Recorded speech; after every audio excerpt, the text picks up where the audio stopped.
Hello there and happy Medicinal Monday. I'm Dr. Ben here, and I'm a naturopathic doctor empowering you to heal yourself and be the advocate that you are for your health because there's no one else on this planet that's going to do it for you. And welcome to another episode of Medicinal Monday on the Alter Your Health podcast. I am lacking my co host and partner, Dr. Susanna. She's traveling right now. But I thought, that being said, since I'm kind of flying solo today, I thought I'd talk about myself a little bit.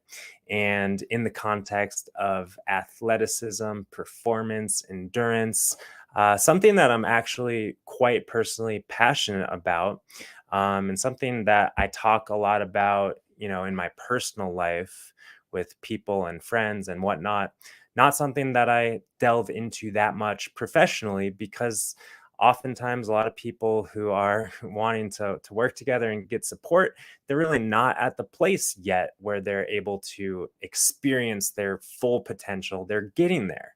But that being said, I know a lot of listeners might be healthy and trying to optimize and just feel better and strengthen themselves, that they already have kind of rounded the corner in their healing process. So regardless of where you are, if I guess my point is, don't allow this information to kind of be discouraging, because I fully believe in your body's healing potential and your ability to heal yourself. And I do know that when you are healthy and strong, you're going to be more capable of pushing your body to limits. And so, just setting the stage for this conversation, the fact is that a healthy body is going to have better access to its full potential, right?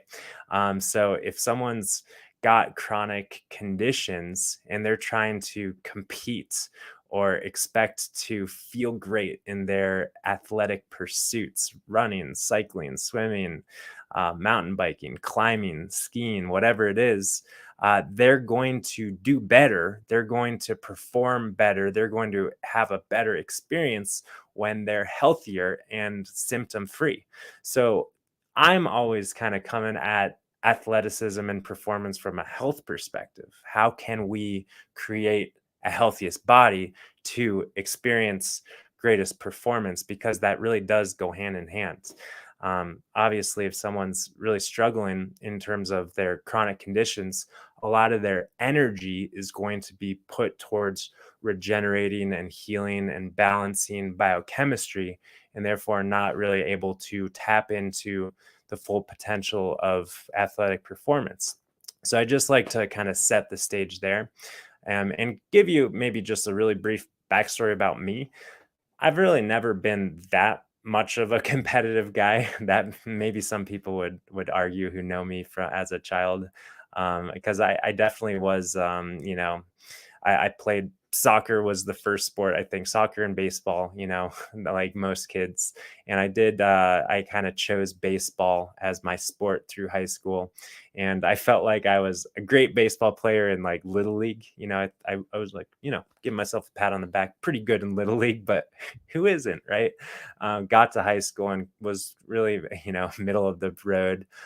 Knew that despite kind of early childhood dreams of being some professional baseball player, I knew that that wasn't going to be the case. And in any event, come college, I got more into kind of the endurance athlete stuff. I was actually just swimming for fun. I also swam growing up, and I actually did rank first in state in a couple of events, again when I was like 12 or 13 or something. But in any case, I enjoy swimming. I still do. And I was swimming in the pool one day in college, and the triathlon team kind of was in the lanes next to me. And I just started talking to some people, I think, and they said, "Hey, you should swim with us." And next thing I know, I was buying a bike and training for triathlon, and got really into cycling and also just running. I was always just kind of a jogger, but I got more into training, I guess you could say, in college, and started to kind of push my limits in that regard and develop a base for a few years. I was really into it. One thing led to another, and I had a mountain, and so cycling led into mountain biking. And then I had a mountain bike injury, broke my hands, kind of was decommissioned. That was kind of, a little bit of a crisis in my life when I was like 22 years old. And in any case, I kind of hung up the athleticism for a while and kind of turned inward. And I wanted to bring up that point because when I quote unquote turned inward and wasn't as uh, athletic or active, I wasn't out there training. I was doing a lot of yoga actually and breathing. And I spent a few years. I mean, I would go on like gentle runs and hikes for sure. I've always been an active guy, even during my non-active years. But I bring up this story, this personal story, because during my non-athletic, non-active times when I wasn't really quote unquote training, and I was just meditating, yoga, breathing a lot, I was actually, what I didn't realize, I was preserving and actually maybe developing further my aerobic potential through just breathing exercise. And what I mean was just kind of the pranayama, diaphragmatic breathing, breath hold practices, really just breathing in a way like through the nose and really just mastering my nervous system in that way. And fast forward a few years, and I realized like that period of my life where I was really dedicating myself to learning how to breathe or remembering how to breathe. I think I breathed okay before then, but I was really, taking it to the next level. Um, I now see how that has really supported me coming back into more of an active life again, running, cycling, swimming, hiking, skiing, all of the things. Of course, we know that our aerobic potential has a lot to do with how efficient we are at breathing and our breath practices. So I kind of bring that up early on here in the conversation just to say that it's not all about just training hard and fueling right and getting the supplements and protein or whatever.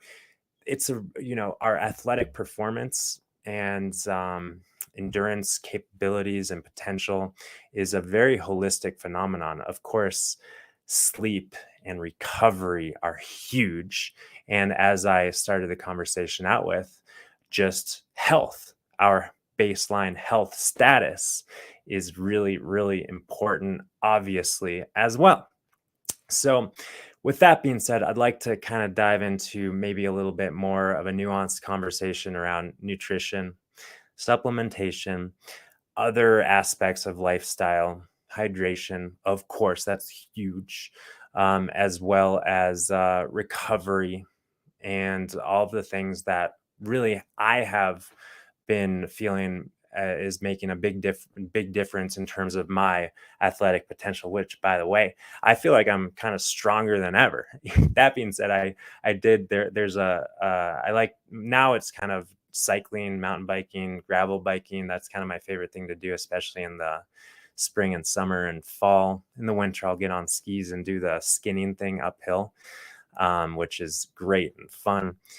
And tangent, by the way, I'm not super competitive with anyone or anything outside of myself right now. And my primary motivation for preserving my athleticism is to feel good. And in my experience, it feels really good to push myself. And of course, there is enormous health benefits that come. That being said, it's all balance, and a lot of people overdo it and burn out in physiologic ways that can be a detriment to health. But for me, it's all about feeling good, listening to my body, and enjoying myself in nature. And what that means is, endurance training, because it's fun to be out in nature, capable of surviving and thriving and moving my body for long periods at a time. So that's kind of my current goal. Just setting the stage again. This is a little bit of a conversation talk about myself and my own relationships, but hopefully it's helpful, informative, and inspiring you to kind of experiment with some of these things that might support you in taking your activities to the next level if that's what you're feeling inspired and called to do. Which, by the way, backing up a little bit, when talking about health and the determinants of health and the foundation of health, endurance athlete sport stuff is not necessary. Movement, we always talk about movement at Alter Health. We talk about movement as being a determinant of health. Exercise, running, cycling, weightlifting, those are not important or necessary. Movement is just natural, healthy movement, walking, dancing, picking stuff up, carrying stuff, gardening, playing with kids, like those kind of movements is really all we need, as long as we're not spending too much time sitting down on our behinds. But in any event, I'm starting to ramble more than I was expecting because Dr. Susanna is not here to keep me on track. So, nutrition considerations for people like me who are a little bit more active. And by a little bit more active, I wear a Garmin watch, which isn't like totally perfect. I don't know if there is anything that's totally perfect in calculating and tracking heart rate and metabolic rate and kind of the quote unquote calories burned. And you guys hopefully know how much I despise that paradigm of calorie counting, but it can be helpful just to kind of gauge our energy needs. So in any event, when I say that I'm, active, my average calorie burn that like my Garmin watch tells me is, some days, of course, I'm much more active than others, but in a week is generally about, well, my baseline is about 2000 and my active calories is usually around like 1400, 1500. So usually like me, I'm burning like 3,500 calories a day. That's like my baseline. Now I don't count calories. I really, every once in a while, maybe I'll use chronometer to see how I'm doing. But I just listen to my body. And what that means and why I'm bringing this up is for people who are burning more than 500, 800,000, 1,500, 2,000 calories in addition to their basal metabolic rate, sometimes we are going to need to tap into some more of those calorically dense plant foods. And I'm not talking about oils. I still for sure live an oil-free life. But some of the higher protein, higher fat foods that are more calorically dense. And of course, those are going to give my body the basic energy needs that I might need if I'm, having a more active day. But also, of course, I also don't like talking about the macronutrients. And if you are just, you know how much I despise the protein conversation and just busting the protein myth. But the fact is that if we are, super active and burning many more calories than our basal metabolic rate, we're also likely going to be breaking down muscle, which is a part of athleticism, part of activity. We're going to be breaking down muscle, and we're going to therefore require a little bit more protein to build those muscles back stronger.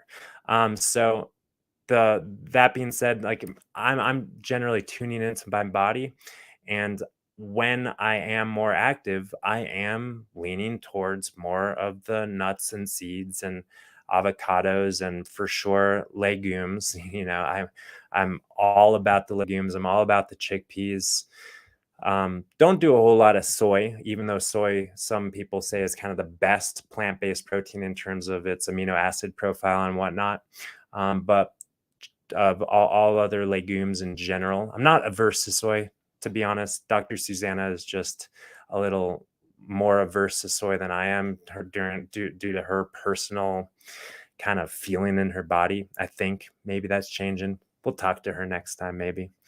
But in any event, protein requirements are maybe a little bit higher for those of us who are breaking down muscle. And for sure, energy requirements are higher, which means that we cannot shy away from the carbohydrate rich, but also protein rich, more calorically dense whole plant foods.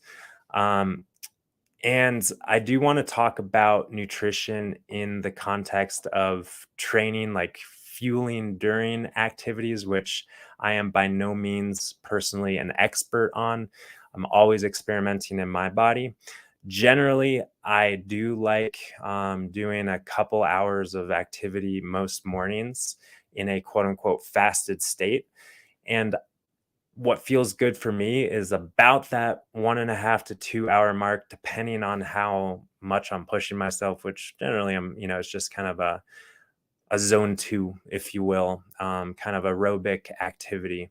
So I'm kind of zone two aerobic, kind of more in the fat burning mode. So fueling isn't that important because I've got plenty of fat to, we all have plenty of fat. I'm not saying that I'm fat. I'm saying that we all have plenty of stored fat on our body, in addition to stored glycogen in our liver.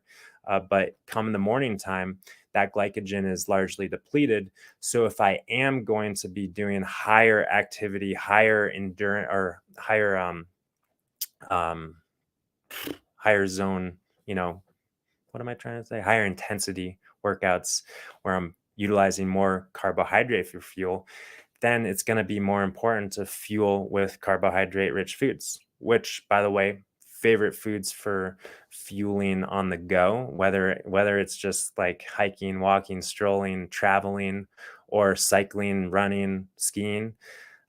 Dates are great. And if I'm in more of the longer, activity, a little bit less intense, then I'll also do maybe some dates and nuts, which, by the way, a lot of the quote unquote like protein bars that are plant based, natural, good ingredients, they're just date based or fig based with nuts and seeds. Sure, some of them might have some added protein powder or something like that, which won't go into the added protein powder. But in any event, yeah, I like, an hour and a half of activity in a quote unquote fasted state in the morning is feels good for me. More than that, I feel like my body is wanting fuel. But the most important thing is after activity, whether or not we're fasted or not, whether or not we're fueling during the activity to whatever extent we are fueling during the activity or not, after the activity, refueling is very important. And again, with a, don't like using these terms, but this is just the terms that we're going to use, right? So the protein rich fuel source. So that's not a protein powder per se. Um, for people who are really, again, breaking down a lot of muscle, very active, there might be a time and place for the protein powder, the isolated protein powder. Have the conversation all the time. Maybe for the general public, don't worry about the protein powders, please. But for the people who are burning a lot of energy, breaking down a lot of muscle, maybe it makes sense for an isolated protein powder, a pea protein or a hemp protein or something like that, to give the body what it needs to repair and regenerate the muscles that have been broken down, because that's what happens when we are active. We're breaking down muscle, which naturally get rebuilt and repaired. But we have to give our bodies the resources to rebuild and repair muscle, which is protein, which is built into every whole plant food. So generally, after a physical activity of whatever duration, whatever intensity, eating is important. So that's the nutrition conversation before, during and after. I'm not a big, don't do a lot of pre-workout nutrition because, it doesn't feel good for me, but listen to your body. So that's the food. I obviously there's a lot more to be said. I'm just kind of scratching the surface here. If maybe we can do a round two of this conversation, if there's more to be said. But I did want to talk about hydration, which is huge. Oh my gosh, huge. I think hydration is definitely kind of the limiting factor for people who quote unquote bonk, which, if you've been there, you've been there. Most of us have been there if we're into athletic endurance activities. And boy, oh boy, have I bonked hard. and it's always due to dehydration, suboptimal hydration. And the biggest experience of this was getting back into higher, intensity endurance activities after moving back here to Colorado. In the summertime, I was mountain biking for a few hours and just drinking water and just drinking water. Thought I was doing pretty good in terms of the quantity of water that I was drinking. But I had, after about 2.5, 3 hours, I had the most killer headache that was getting worse the more water I was drinking. And that is what we call, generally speaking, probably hyponatremia or low sodium, because of course, for a lot of us, we're on a low salt, salt, oil, sugar-free sort of diet lifestyle. So our sodium reserves are lower, which is a good thing until we start sweating a lot and losing a lot of sodium. And then our body is like, wait a second, I need more sodium. And sodium should be in every glass of water that we drink, just as a trace mineral that's, in there. But in the context of endurance activity, sodium and electrolytes in general, all of them, sodium, potassium, magnesium, all of our electrolytes are extremely important. So one product that I really like for mineral replacement during activity, you guys have heard us talk about Concentrace, which is a trace minerals research product. It comes in like a blue bottle, and they make a product called 40,000 volts, which is another natural trace mineral supplement, but it's higher in sodium. So that's the preferred product that I like for activity where I know that I'm going to be sweating. So it's giving a little bit more of a sodium replenishment in addition to the other trace minerals. I like that as opposed to most other electrolytes out there that include a lot of flavors and whatnot, right? And sugars and stuff. Some people like the nutrition electrolyte combined, so it's just like they put sugar, and other chemicals and stuff. Maybe there's cleaner products out there, but I like nutrition, dates, nuts, potatoes, the whole fueling and nutrition options on the go. And during activity, it's a big topic, but I like nutrition and hydration separately. That's what I like. So that's the hydration conversation. Very important. My intention this year nowadays is, it's warming up, more activities outside, more sweating. I'm really trying to keep my hydration to the next level. I actually put another bottle cage on my bike because I used to go for bike rides for, a few hours with just one 20-ounce bottle, carrying like a water filter or something. But in any case, gotta stay hydrated. So gotta have a couple water bottle cages on my bike now. Next, I wanted to talk about the how helpful it is to kind of cross train, if you will, or listen to your body. Sometimes, it's like, oh, I want to do more bike riding, but like my legs are tired, so I'm gonna do some yoga. I'm going to do some stretching. I'm going to do some weight training. Of course, if we have this goal that we've set for ourselves, and that's one thing. But if our goal is to just feel good, then like the best thing that we can do is listen to our body and listen to what feels good in the moment. That being said, in my experience, it feels really good to push myself, and for that reason, a little tangent, I love Kundalini yoga. Kundalini yoga is awesome. And of course, it's a great way to preserve our breath, and our aerobic potential.